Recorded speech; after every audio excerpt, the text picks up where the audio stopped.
बिहार मतदाता सूची पुनरीक्षण मामले पर विपक्षी पार्टियां जमकर विरोध कर रही हैं। विपक्ष के विरोध के बीच चुनाव आयोग ने कुछ गंभीर सवाल उठाए हैं। चुनाव आयोग ने कहा कि मतदाता सूची निष्पक्ष चुनाव और लोकतंत्र का आधार होती है, तो क्या उसमें सुधार नहीं किया जाना चाहिए? ए बिहार में मतदाता सूची के पुनरीक्षण मामले पर पटना से लेकर दिल्ली तक राजनीतिक गरमाई हुई है। आज भी विपक्षी सांसदों ने संसद परिसर में बिहार के मुद्दे पर विरोध प्रदर्शन किया। विपक्ष सदन में इस मुद्दे पर चर्चा की मांग कर रहा है।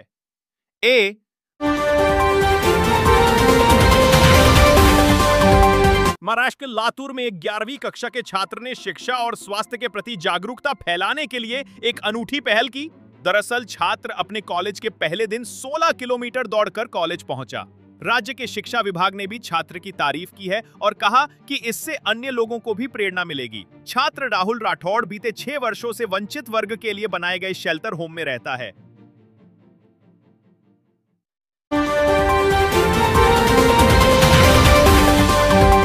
कांग्रेस नेता पी चिदंबरम ने गाजा में जारी मानवीय संकट को लेकर चिंता जताई है।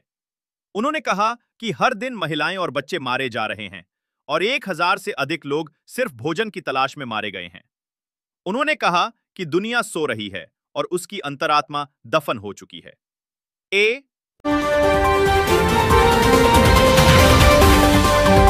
सुप्रीम कोर्ट ने बॉम्बे हाईकोर्ट के फैसले पर रोक लगा दी है।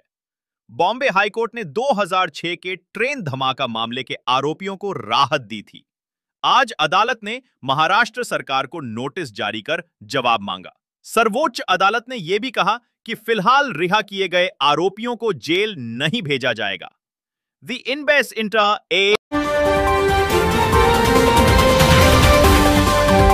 कर्नाटका के मुख्यमंत्री सिद्धारमैया ने महादई परियोजना पर गोवा के मुख्यमंत्री प्रमोद सावंत की टिप्पणी को अपमानजनक बताया है।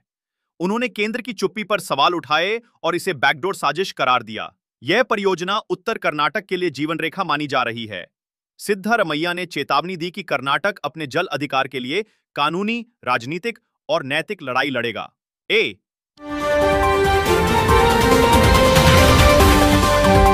कांग्रेस ने भारत ब्रिटेन एफटीए पर तंज कसते हुए कहा कि देश को असली जरूरत भगोड़ा ट्रांसफर एग्रीमेंट की है। पार्टी नेता जयराम रमेश ने विजय माल्या, नीरव मोदी और ललित मोदी की घर वापसी पर सवाल उठाए। ये टिप्पणी Bharat UK free trade agreement पर हस्ताक्षर से ठीक पहले आई, जिसे दोनों देशों के लिए एक बड़ा आर्थिक समझौता बताया जा रहा है। स्पोक्सवुमन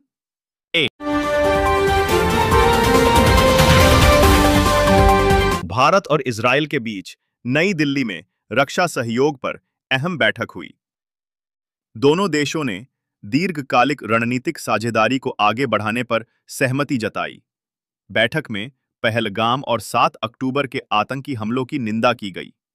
वहीं भारत ने आतंकवाद के खिलाफ जीरो टॉलरेंस नीति दोहराई। तियो हम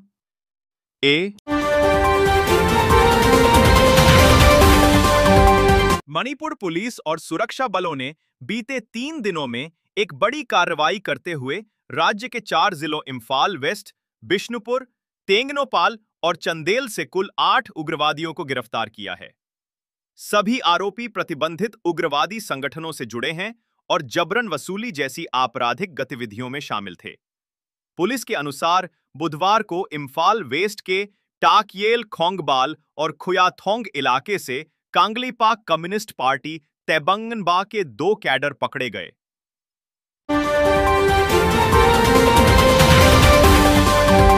प्रधानमंत्री नरेंद्र मोदी यूनाइटेड किंगडम पहुंच गए हैं। वो 2 दिन की आधिकारिक यात्रा पर हैं। यहां उनकी मौजूदगी में भारत और ब्रिटेन के बीच मुक्त व्यापार समझौते पर हस्ताक्षर होंगे। इस यात्रा के दौरान पीएम मोदी किंग चार्ल्स तृतीय और अपने ब्रिटिश समकक्ष कीर स्टारमर से मुलाकात करेंगे। उत्तराखंड के 12 जिलों में होने वाले त्रिस्तरीय पंचायत चुनाव के पहले चरण का मतदान आज होगा।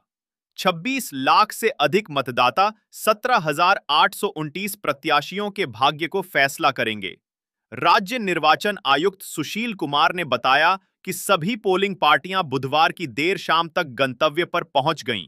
उपराष्ट्रपति जगदीप धनखड़ प्रोटोकॉल तोड़कर राष्ट्रपति द्रौपदी मुर्मू को अपना इस्तीफा सौंपने पहुंच गए थे।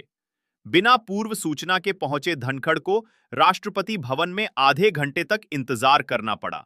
इस्तीफा देने के बाद धनखड़ सीधे अपने सरकारी आवास को खाली करने पहुंच गए।